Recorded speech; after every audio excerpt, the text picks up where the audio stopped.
안녕하세요. 오늘은 아주 깊이 있는 질문 하나를 같이 들여다볼까 하는데요. 고대 지혜에서 길어 올린 이야기입니다.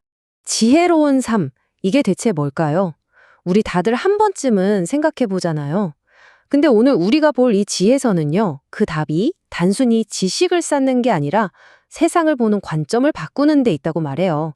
오늘 이야기의 출발점은 바로 이 구절입니다. 시편 90편 12절. 이 한 문장이 지혜로운 삶으로 들어가는 문을 여는 뭐랄까 열쇠 같은 역할을 하는 거죠. 우리 날 계수함을 가르치소서. 여기서 나를 샌다는 게 그냥 달력 보면서 하루하루 체크하는 그런 뜻이 아니에요. 그게 아니라 하루하루에 진짜 가치를 부여하는 법, 그걸 배우게 해달라는 거죠. 자, 이 관점을 가지고 지금부터 세 가지 핵심 원칙을 한번 짚어보겠습니다. 자, 첫 번째 원칙인데요. 이게 사실 오늘 이야기 전체의 기반이 되는 생각인데 어쩌면 처음 들으시면 하고 좀 놀라실 수도 있는 꽤나 도전적인 이야기부터 시작합니다. 지혜로워지기 위한 첫 번째 발걸음은 놀랍게도 내 인생이 내 것이 아니라는 걸 깨닫는 거래요. 와, 정말 강력한 선언이죠. 보통 우리는 내 인생은 내 거지, 내 운명은 내가 개척하는 거야, 이렇게 생각하잖아요. 이게 세상의 관점이죠. 그런데 오늘 우리가 보는 이 관점은 완전히 정반대예요. 내 인생은 이 세상을 만드신 분의 것이다. 와, 출발선부터가 아예 다르죠? 아니, 왜 내 인생이 내게 아니냐, 그 근거가 바로 이 구절에 나오는 거예요. 세상 모든 것이 생겨나기도 전부터 영원히 존재하시는 분이 계시다는 거죠. 이 관점에서 보면 우리 각자의 삶은 그분의 훨씬 더 큰 그림, 그 거대한 계획의 한 조각이 되는 셈입니다. 자, 그럼 이 생각을 받아들이면 뭐가 달라질까요? 우선 내 삶의 목적을 내가 막 만들어내는 게 아니라 이미 주어진 목적을 발견하는 게 중요해집니다. 그리고 사실 이런 생각은 세상의 주류적인 생각과는 좀 다를 수 있죠. 그래서 결국 지혜라는 건 나보다 더 크고 높은 존재를 인정하는 데서부터 시작된다. 바로 이겁니다. 자, 그럼 두 번째 원칙으로 넘어가 볼게요. 바로 덧없는 존재라는 개념인데요. 삶의 주인이 내가 아니라는 이 첫 번째 원칙 위에서 시간을 바라보면 우리 삶의 본질에 대해 아주 새로운 걸 깨닫게 됩니다. 그 두 번째 깨달음은 바로 인생의 덧없음을 제대로 아는 겁니다. 그러니까 삶의 진짜 주인과 연결되어 있지 않을 때 우리의 존재는 그저 잠시 있다 사라지는 덧없는 것이 될 수 있다는 거죠.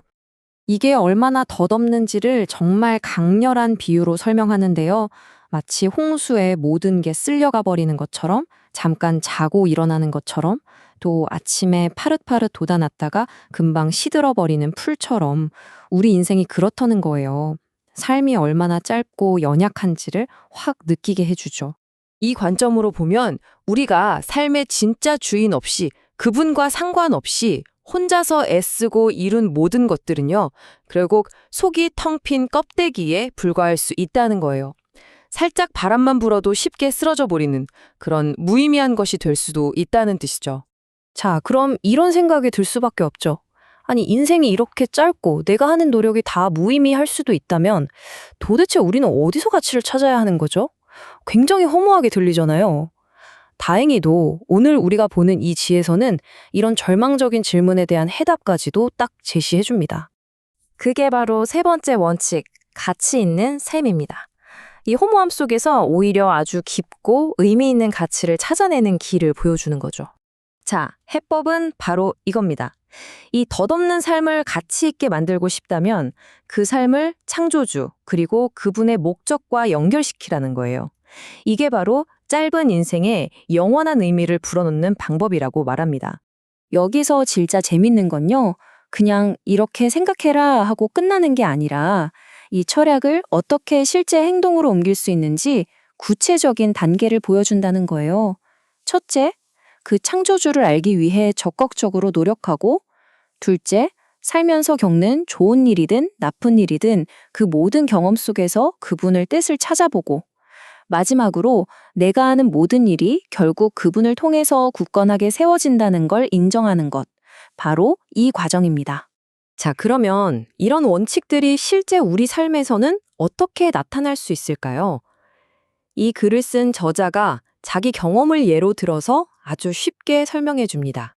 이 저자가 며칠 전에 그냥 순수하게 하나님을 더 깊이 알고 싶다는 마음 하나로 500페이지가 넘는 엄청 두꺼운 신학책을 샀다는 이야기를 해요.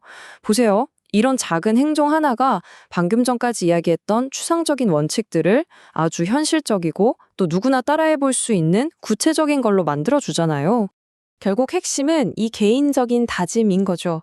이 저자는 남은 내 인생의 가장 큰 목표는 주님을 아는 것이다 라고 고백해요. 바로 이 뚜렷한 목적이 그가 하는 모든 행동에 의미를 부여하는 중심축이 되는 겁니다. 그리고 마지막에 나오는 이 간절한 기도가 오늘 우리가 나눈 이야기 전체를 희망과 목적으로 가득 채우면서 마무리합니다. 우리가 손으로 하는 이 모든 수고가 헛되지 않고 견고하게 서게 해주세요. 이게 바로 궁극적인 소망인 거죠. 정말 멋진 기도 아닌가요? 자, 이제 이야기를 마치면서 마지막 질문은 여러분께 한번 드려보고 싶습니다. 만약 여러분이 오늘 우리가 함께 살펴본 이 관점대로 살아가기로 결심한다면 여러분의 삶에서 여러분의 손으로 하는 어떤 수고가 의미 있게 그리고 굳건하게 세워지기를 바라시나요? 한번 깊이 생각해 보시면 좋겠습니다.